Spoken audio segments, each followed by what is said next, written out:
y a différentes façons de découvrir, de profiter de ces territoires, de ces paysages, de cette France. Il y a ceux qui privilégient le farniente, oui, il y en a. Et il y a ceux, vous allez le voir, qui n'hésitent pas à traverser, à arpenter une partie du pays pour découvrir et comprendre la France. Eh bien, c'est le cas du généticien Axel Kahn que nous avons suivi. Un bout de chemin, sac à dos, carte en bandoulière et bâton à la main. On embarque avec lui, avec notre journaliste Cécile Sixou, et on en parle juste après, messieurs. Regardez. Chacun d'entre nous choisit sa vie. 6 mois avant la fin de mon mandat de président d'université, j'ai énuméré les possibilités pour moi. Ou bien je reposais ma candidature pour un nouveau mandat, ou alors je m'engageais vraiment en politique, ou alors j'essayais de valoriser ma compétence dans le domaine de l'enseignement supérieur et de la recherche. Puis à mesure que j'énumérais tout cela, en contrepoint, s'imposait l'évidence que rien de tout ça, réellement, ne me rendrait plus heureux que de mettre enfin à exécution ce vieux projet, c'est-à-dire traverser dans une grande diagonale mon pays. Ah ouais! J'avais une soif de me mettre un peu à l'écart, et ça c'est l'objet de mon périple, pour essayer de supprimer tous les écrans, tous les obstacles, tous les bruitages entre l'appréhension de la beauté et de la beauté la plus accessible à tous, la beauté gratuite de nature et moi-même.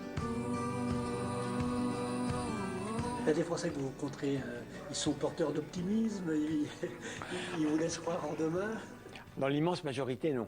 Je suis parti des Ardennes où d'un point de vue industriel, il n'y a plus rien. Je suis passé devant une dizaine au moins de sites d'ArcelorMittal qui jadis employaient 500 à 1000 personnes, ils sont 50 à 70.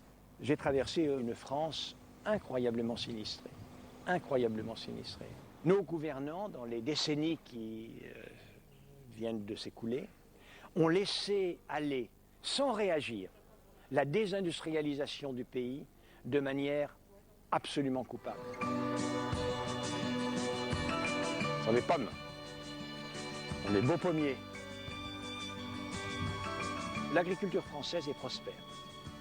Il y a une très belle agriculture française. Depuis le sud des Ardennes jusqu'ici où on est dans un pays de cocagne. C'est extraordinaire quand vous promenez dans la campagne du Tarn-et-Garonne, déjà du Lot, les cultures maraîchères, des belles cultures céréalières, les arbres fruitiers partout. Et ici, le vin et le Moissac, le chasselas de Moissac, c'est vraiment extraordinaire. Échanger et partager.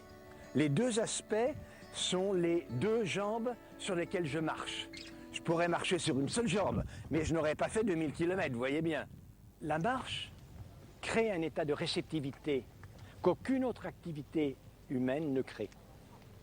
C'est vraiment cette disposition du corps, par la marche, qui crée une disposition de l'âme, une disposition de l'esprit, cet état de très grande sensibilité, réceptivité à toutes les sollicitations internes ou externes.